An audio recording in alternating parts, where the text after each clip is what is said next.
Shalom. Berjumpa kembali bersama kami, Nathanael dan Elizabeth di Tambah Sama-sama sama-sama Belajar belajar Alkitab. Alkitab. Hari ini kita lanjutkan pembacaan kita dari Yohanes 4, ayatnya yang ke-27 sampai ke-42. Masih satu perikop yang sama dengan pembacaan kita kemarin. Hanya karena ayatnya sangat panjang, kita jadikan dua, hari Sabtu dan hari ini. Kita akan baca bersama. Pada waktu itu datanglah murid-muridnya, dan mereka heran bahwa ia sedang bercakap-cakap dengan seorang perempuan. Tetapi tidak seorang pun yang berkata, "Apa yang kau kehendaki?" atau "Apa yang engkau percakapkan dengan dia?" Maka perempuan itu meninggalkan tempayannya di situ, lalu pergi ke kota dan berkata kepada orang-orang yang di situ, "Mari lihat, di sana ada seorang yang mengatakan kepadaku segala sesuatu yang telah kuperbuat. Mungkinkah dia Kristus itu?" Maka mereka pun pergi keluar kota, lalu datang kepada Yesus. Kita melihat di sini bagaimana murid-murid yang sekembali dari kota untuk beli makanan. Mereka melihat Yesus sedang bercakap-cakap dengan perempuan, dan hal ini menurut mereka mungkin agak aneh itu. Kok bisa Tuhan Yesus lagi bercakap-cakap dengan perempuan? Karena kita tahu siang hari panas, dan ada seorang perempuan yang ngambil air di siang hari itu suatu hal yang nggak Tidak wajar. lazim. Ternyata kita tahu kemarin bahwa kenapa perempuan ini mengambil air di siang hari, karena hidupnya bukanlah hidup yang mungkin dipandang orang baik, karena ia suaminya bahkan sampai 5, dan yang tinggal dengan dia sekarang ini bukanlah suaminya, sehingga ia memilih untuk menjauhi orang-orang. Ia memilih untuk mengambil air di siang hari. Kemudian mereka tapi nggak berani, murid-murid nggak berani bertanya pada Yesus, kenapa atau apa yang dipercakapkan gitu. Kan tetapi nanti akan kita lihat kenapa kemarin ya, sejak kita baca bagaimana Yesus menyapa terlebih dahulu, kemudian meminta, "Berilah aku minum." Ternyata ada sesuatu yang memang Tuhan rencanakan, dan ini akan diajarkan oleh Yesus sekarang ini. Dikatakan kemudian perempuan itu pergi meninggalkan mereka, Yesus dan murid-muridnya, dan ia bersaksi kepada orang-orang di kotanya. Ia bersaksi mengenai seseorang yang mengetahui masa lalunya, mengetahui apa yang ia perbuat. Padahal orang ini orang yang baru ia temui, sehingga ia berpikir, mungkinkah dia Kristus itu? Mungkinkah dia adalah Mesias itu? Kita baca kemarin bagaimana perempuan itu kemudian tahu bahwa nanti akan datang Mesias yang segala sesuatu itu akan disampaikan olehnya. Dan Yesus mengatakan padanya, "Akulah dia." Nah, di sini perempuan ini membawa kabar ini, membawa berita ini kepada orang-orang di kotanya. Sehingga mereka pun keluar kota lalu datang kepada Yesus. Nah, apa yang akan terjadi selanjutnya? Kita baca bersama. Sementara itu murid-muridnya mengajak dia, katanya, "Rabi, makanlah." Akan tetapi ia berkata kepada mereka, "Padaku ada makanan yang tidak kamu kenal." Maka murid-murid itu berkata seorang kepada yang lain, "Adakah orang yang telah membawa sesuatu kepadanya untuk dimakan?" Kata Yesus kepada mereka, "Makananku ialah melakukan kehendak Dia yang mengutus aku dan menyelesaikan pekerjaannya. Bukankah kamu mengatakan, 4 bulan lagi tibalah musim menuai? Tetapi aku berkata kepadamu, lihatlah sekelilingmu dan pandanglah ladang-ladang yang sudah menguning dan matang untuk dituai. Sekarang juga penuai telah menerima upahnya, dan ia mengumpulkan buah untuk hidup yang kekal, sehingga penabur dan penuai sama-sama bersukacita. Sebab dalam hal ini benarlah peribahasa, yang seorang menabur dan yang lain menuai. Aku mengutus kamu untuk menuai apa yang tidak kamu usahakan. Orang-orang lain berusaha dan kamu datang memetik hasil usaha mereka." Nah, di saat perempuan itu pergi, Yesus didatangi oleh muridnya dan memberikan makanan kepadanya. Akan tetapi jawab Yesus kepadanya, kepada murid-muridnya adalah, "Padaku ada makanan yang kamu tidak tahu." Nah, mereka pada bingung, kok ngomong makanan? Kok Yesus bilang ada Kok makanan? ada makanan, siapa Siapa yang memberi? memberikan? Makanan apa gitu kan? Akan tapi kemudian dijelaskan oleh Tuhan Yesus bahwa makanan yang dimaksud, makanan yang tidak dikenal oleh murid-muridnya itu adalah melakukan kehendak Bapanya Ya. yang mengutusnya dan menyelesaikan pekerjaannya itu. Jadi makanan bagi Yesus, makanan yang dikenalkan oleh Yesus kepada murid-muridnya, yang diajarkan ini adalah melakukan kehendak Tuhan dan menyelesaikannya, menyelesaikan pekerjaan yang sudah dimulainya. Ini harus kita tangkap, bahwa melakukan kehendak Tuhan dan menyelesaikan pekerjaan yang diberikan sebagai tanggung jawab kita, itu adalah makanan. Kalau namanya makanan, berarti itu adalah sesuatu yang perlu, bahkan jadi kayak kebutuhan yang harus kita terima, Penuhi. kita asup, jadi Ya. asupan kita. Berarti melakukan kehendak Bapa dan menyelesaikan pekerjaan yang diberikan itu adalah kebutuhan bagi kita. Harus kita pegang sebagai makanan. Dalam hal ini, di dalam pembacaan kita ini, pekerjaannya yang dimaksudkan oleh Yesus apa sebenarnya pekerjaan? Pekerjaannya yang dimaksudkan oleh Yesus, Yesus membawa satu misi, keselamatan. Ya. Keselamatan yang diberikan untuk Yesus lakukan ada dua. Yang pertama, Yesus menyampaikan kabar keselamatan kepada orang-orang. Dan yang kedua, Yesus sendiri yang menjadi jalan keselamatan, yaitu dengan mengorbankan dirinya.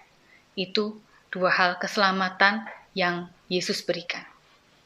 Tuhan Yesus menjelaskan dengan menggunakan perumpamaan yang diketahui oleh murid-muridnya, yaitu menabur dan menuai.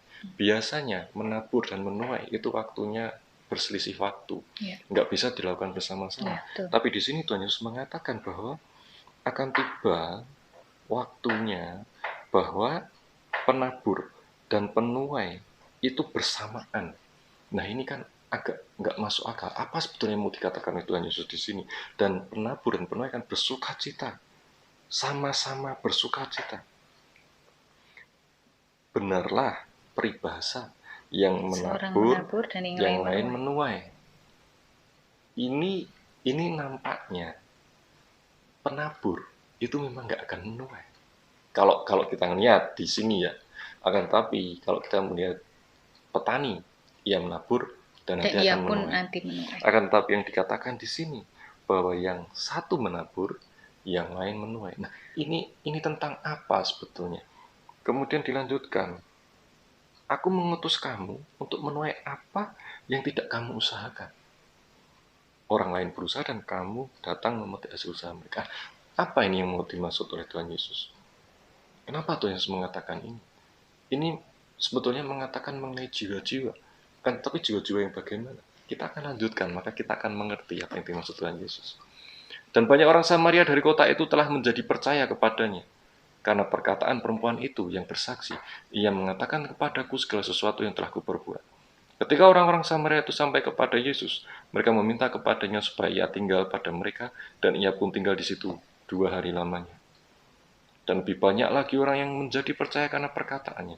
Dan mereka berkata kepada perempuan itu, kami percaya, tetapi bukan lagi karena apa yang kau katakan, sebab kami sendiri telah mendengar dia, dan kami tahu bahwa dialah benar-benar juru selamat dunia. Nah, ini merupakan suatu jawaban dari apa yang kita bahas. Dikatakan orang banyak Samaria menjadi percaya kepada Yesus karena perempuan itu. Perempuan inilah si orang yang ditabur pertama oleh Yesus. Perempuan ini adalah pertama ditaburkan benih. Kemudian perempuan ini pulang ke kotanya dan ia bersaksi kepada banyak orang di kotanya. Setelah itu orang-orang itu menjadi percaya oleh karena perkataan perempuan itu. Dan pada saat mereka datang kepada Yesus, yang menuai siapa? Yang menuai adalah murid-muridnya. Makanya tadi dikatakan oleh Yesus bahwa seorang menabur, yang lain menuai. Dan dikatakan waktu tabur dan waktu tuai bersama-sama. Penabur dan penuai Sama-sama sama-sama bersuka bersuka cita. cita. Karena waktunya bersamaan, waktunya sangat berdekatan. Dan ini yang terjadi. Si perempuan menabur dan yang menuai adalah Yesus dan murid-muridnya. Bagaimana mereka bisa bersuka cita bersama-sama? Karena apa? Karena sama-sama menerima keselamatan. Dikatakan di sini, bagaimana mereka percaya kepada perempuan itu, bahkan meminta Yesus untuk tinggal 2 hari untuk menjelaskan apa yang mereka ingin dengar tentang kebenaran, tentang kabar baik, tentang keselamatan itu. Dan ayat terakhir itu adalah ayat yang sangat luar biasa. Kenapa? Di situ dikatakan bahwa mereka percaya, tapi bukan lagi karena apa yang dikatakan oleh perempuan itu, tetapi karena mereka sendiri sudah mendengar Yesus dan mereka menjadi tahu bahwa Yesus adalah benar-benar Benar-benar juru juru selamat selamat dunia. dunia. Itulah yang harus kita lakukan. Kita menabur, kita bersaksi kepada orang-orang di sekitar kita tentang betapa luar biasanya Yesus. Kita harus mengalami dulu, kita harus mengalami suatu hal yang luar biasa dengan Tuhan kita, Yesus Kristus. Setelah itu kita saksikan kepada orang-orang di sekitar kita. Biarlah mereka menjadi percaya. Dan mereka kemudian datang. Mereka mencari Tuhan kita dan mereka mengalami Tuhan kita sehingga mereka kemudian benar-benar yakin bahwa Yesuslah Tuhan dan Juru Selamat bagi mereka. Seandaikan pun kita menabur, kita bersaksi dan mereka belum mau percaya. Percayalah bahwa kesaksian kita itu seperti benih. Kesaksian kita itu sudah kita lepaskan ke orang yang kita saksikan. Dan mereka pada waktunya benih itu akan tumbuh dan berbuah, menghasilkan percaya bagi orang itu dan menghasilkan pertobatan dan keselamatan bagi orang itu untuk terima Yesus sebagai Tuhan dan Juru Selamat. Jadi apa keputusan kita? Kita menabur atau kita akan diam saja? Resepnya adalah kita mendekat kepada Tuhan, alami Tuhan terlebih dahulu. Kalau kita sudah mengalami Tuhan, kita mengalami hebatnya Allah kita, maka kita tuh nggak akan berhenti. Otomatis kita akan sharing ke orang-orang bahwa Tuhan kita adalah Tuhan yang luar biasa. Dan saat kita mengatakan itu, sungguh, maka terjadilah keselamatan bagi orang-orang yang kita berikan kesaksian. Dan biarlah mereka mengalami indahnya dan baiknya Tuhan kita.